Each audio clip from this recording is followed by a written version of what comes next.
Welcome back to my lovely HP community and the 5D collective and all of those who are new. So here we get to talk about 5D mystic life, the enlightenment journey life, and being self-empowered and enlightening. So you own, observe, witness, narrate your sense of self, and you are your whole sense of self and your whole core narrative relational soul self. So your mind, you own it. Your brain, and it's bilaterally integrating, okay? And you want to be non-reactive, just so we're clear. The 5D collective are the individuals who embody wholeness and health with non-reactivity versus the 3D 4D who don't, and who continue as mystics to talk to you about energy vampires, dark auras, evil forces, all that unnecessary stuff. Okay, so 3D 4D, they're not part of this group. They're out there when we meet them, though. We're all friends. Pachanos, Cuscos, squirrels, you name it. Unhealthy self-worth people will maintain what are the mannerisms that they used in the past with their surviving childhood trauma stuff. So they don't heal abandonment, rejection, shame, humiliation, any of that childhood wounding stuff. They also don't get out of pseudo-aliveness. And I don't find it at all beautiful, but there's a bunch of them on screen just letting us know how happy they are. So we leave it alone. Again, here we get to be ourselves mindfully and spiritually. You can tune into the episode from today if you want to catch up on some of that. And Sadhguru, life, thank you, Sadhguru, is inclusive. Only your mind is exclusive. Not a mind that is owned by you, with a heart and a body that is owned by you, with a self that is whole. So your inner child parts, they're all asleep. You know how to self-regulate, attune, and soothe in a healthy way, which means you don't binge eat, you don't binge fuck, you don't do any of that, and you do not, in any way, shape, or form, want any of humanity to consistently continue to spread transgenerational cultural trauma. So we don't support them when they're using tarot to go fuck each other. We also don't support the ones who go through complete absence and make it sound like having sex is some yucky shit. It's only yucky if you are actually doing torture chamber. But then we have the people who think that that's okay. So, I mean, the reality is, again, a healthy body is one that has heaven within its own self and that is accessing its mammalian heritage. The restorative embodiment, self-aware, accountable, regulating person uses ventral vagal state. They're prefrontal, not their 3-year-old. The ones who want to keep their safety behaviors, again, nobody's going to do any characterological distinction or judgments. We don't cast stones here. 5D is Christ consciousness for a reason. On those who want to stay traumatized. They don't want to go to Patrick Teahan. They don't want to go and work the years it takes. And I'm just saying, I've seen a lot of them defending their maladaptive patterns on screen. And they have different titles. They're not only spirituality, they're also sciences. That's why every guru is like, look, my leaders tell me this. You're doing shit wrong. And that's when you say, you know what? I'm not really trying to do it right, but hey, flat earthers, what's up? So that's how a smart person handles anybody who's a Cusco. Is really, we don't want to waste our time with the lack of intelligent, emotional, mental human being. Anybody who is lacking to capacity to be a seeker, they don't know that they don't know everything. We do. I don't know everything, nor do scientists or spirituality people. And you don't go around trying to prove blind faith, by the way. God told me to mind my own business. Okay, so 5D mystic here and an embodied enlightening and enlightenment soul age group feminine. I have my own masculine, but I'm going to tell you some stories. So please disengage from those who are doing, meaning let's make fun of them, but don't believe in any of their stories because the texture of thoughts and feelings for us who have self-ownership and mastery are always gooey, ooey. Groovy kind of love. When I'm feeling blue, all I want to do is take a look at you. Then I'm not so blue.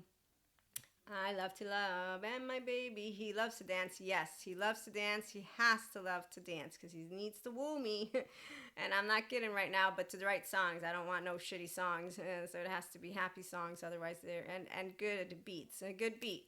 So, again, seeking means admitting that you don't know. Once you have cleared your slate, truth can imprint itself upon it. Thank you, Sadhguru. That's an integrated brain that gets to be in the present. Flexible, adaptive, coherent, energized, stable. We own our sense of self, core narrative, relational, solo self. Thank you, Dr. Daniel Siegel. He's taught me so much and so many more courses and names that I won't ever remember. No, I will remember. I just can't list them all. So radical acceptance comes with you being curious because you have a groovy kind of love. When I'm feeling blue, all I have to do is take a look at me, and I know how to regulate nervous system. Thanks, panic attacks. Now, that is another story, and here we go. So, crossing is not actually initiation for those who are the 5D collective. We are crossing every day. Like, this is amazing. When you have an integrated brain, you're always here. So, we see above the fray, and the 4D just keeps talking about 144,000 special people, fourth wave of twin flame, you name it, the groups that they have to keep themselves special. We all know everyone's special, but some people don't like to hear that. So, curiosity in the forefront, radical acceptance again and again. And so that's why the 5D Mystic Empowered Feminine stories on true love, life, and life partners and or partner and twin flame and oversoul relationships, they're awesome. So we don't lose people with spirituality awakening or kundalini awakening. Actually, I have a funny story for that one that I'll only share with one human being. And maybe, it depends. But that I know for a fact who that would be. You won't know.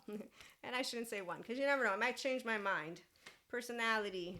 It is a filter through which our temperament deals with us, ourselves, as one nervous system, body, being here on earth. Thank you, Dr. Daniel Siegel. And in awareness, which is what mindfully and spiritually living and loving people do as their true self, being myself, we become aware of who we really are. Pure consciousness is online when you have love, and that's when you say it's not personality patterns. I'm not the personality patterns. However, they do contribute, don't they? We work with them, yes. So I have a good time with mine, and any life partner will have a good time with me. So will my oversoul, and so I will them, whether they're 5D or 3D, 4D. It doesn't matter, okay? So we continue to learn thanks to our oversoul about true love. It's I don't turn my back on you because you have different ways and manners and you don't know how to self-regulate because you're choosing to disregard going to get good therapy. I'm not your therapist. I'm not your mother, father, anyone. And really, I'm not your body and mind. And really what it is that your ears don't hear me. Excuse me. You're confusing science and spirituality. So people that don't notice themselves, they have, as Dr. Daniel Fox would say, some fucking mustard on the, I say fucking, he doesn't. I'm okay with cursing. On their chin, and they don't know it. Okay, so it's not nice of 4D to continue talking about people's oversouls with the words demons, energy vampires, dark auras. So I'm here for the 5D mystic community, and I'm also here for the 5D mindful, meaning people who inspire our infinite higher human conscious potential experiences and our healthy self-worth lover relationship. So Hesketh Pearson, a man's character never changes radically from youth to old age. What happens is that circumstances bring out characteristics which have not been obvious to the superficial observer. And in that, we have, so twin flame, nobody tells you if you have 1, 2, 3. You'll know if you're an embodied, enlightened feminine, and if you're, because you have to embody the enlightened feminine, because otherwise you don't own your heart. And you don't own your gut, and you won't have a good one. And so it's when you are in that alignment that you'll know for real without any self-doubt. And also, you don't need a twin flame to awaken to yourself, because spiritually you're all able to be awakened to yourself if you take healing your inner child and getting internally securely attached. Seriously. Okay? And the year 2024. Get your brain, your mind, and your embodied brain it is, where it has harmony, and you're going to begin to understand. And then if you are a channeler, you'll also have that take place from your prefrontal. The ones who are channeling with their amygdala, they have other, again, experiences. So true love, easy to understand because it's unconditional. Nobody tells you you can't be yourself. Also, when we are emotionally, mentally, and physically mastering ourselves, the Akashic record readers and the downloaders, again, the embodied enlightened feminine will know we have downloads. There's not a question. You might not have all the answers, but you're going to know what's happening because you are the embodied enlightened feminine. If you're not, that's why you have people who support you. That's why we got twin flame coaches, right?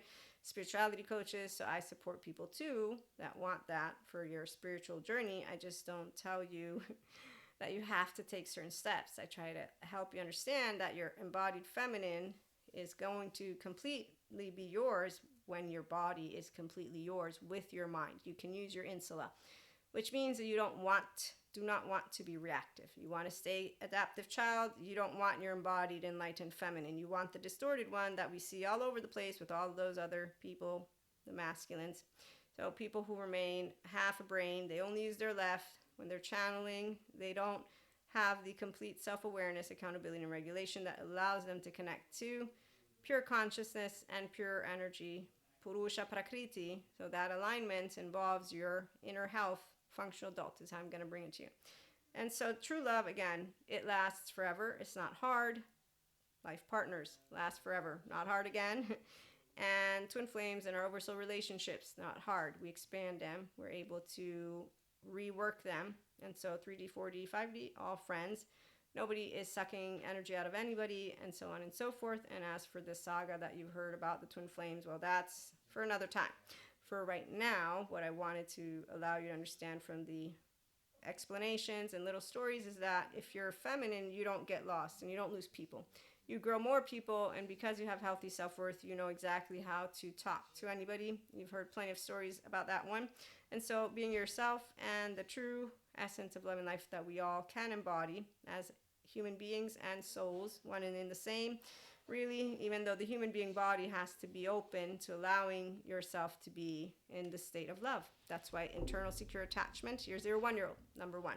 And then the 3 to 7, all the child parts, they're all yours. You can self-regulate, self-soothe, you feel good with people, you don't avoid human connection, you don't avoid the depths of your emotional, mental, and physical plane. In fact, you enjoy soothing in healthy ways with the people you love. And that is something we'll continue to talk to. So if you have one thing that you take away from this, is that an embodied feminine who is going to be enlightening is going to be that when she is always thankful for her entire oversoul. Because independently from what they will have brought, there's no physical act that has killed anyone.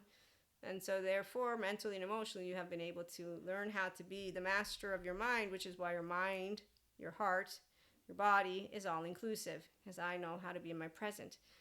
A flexible, adaptive, coherent, energized, stable brain. It's called an integrated brain. My default mode network is downregulated. Dr. Daniel Siegel has made me very well aware of differentiate, and you'll be good. When I explain to him how I pick up on people, we share a relational field because we're embodied brains, our nervous system. So whenever I'm picking up on you, I'm present because I'm, again, curious, open, accepting, and loving, just the way you are. Don't use biases, don't use my past, don't use any of it. I don't have trauma charges. I'm using my prefrontal, and I tune to your nervous system.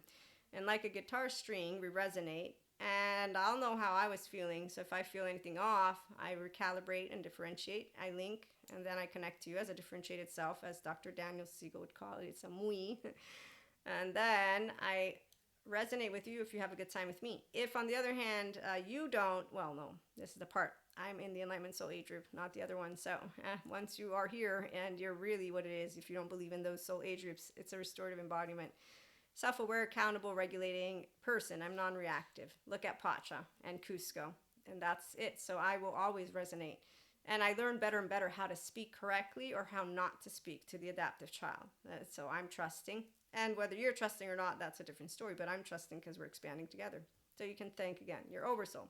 They're the ones who get you to become yourself with love and flaws and integrity. I love to love, and my baby, he loves to dance, and he loves to love, and he loves to live and learn and expand and not cast stones, and catch a falling star and put it in your pocket.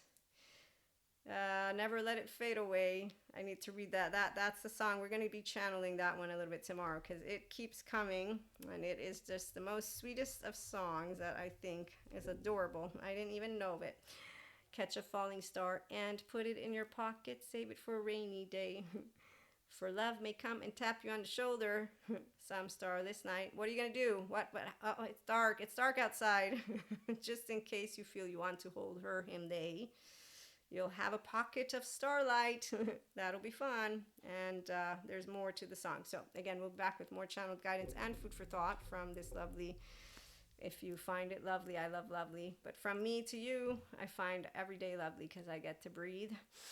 Drink water. I don't have water. Go eat some food. I'm going to go right now. And I get to be here with you and loved ones. How special is that every day? If I go, I'm happy. I'm not going anywhere, though. God informed me I'm physically safe. But I'm just saying, living Dharma is this. If you go, you're like, yep, I spent the day just the way I wanted. Happy, fulfilled, enamored. And no, I'm not going anywhere again, please. So tune in, like, share, and subscribe, and have a laugh. Laughing is always good.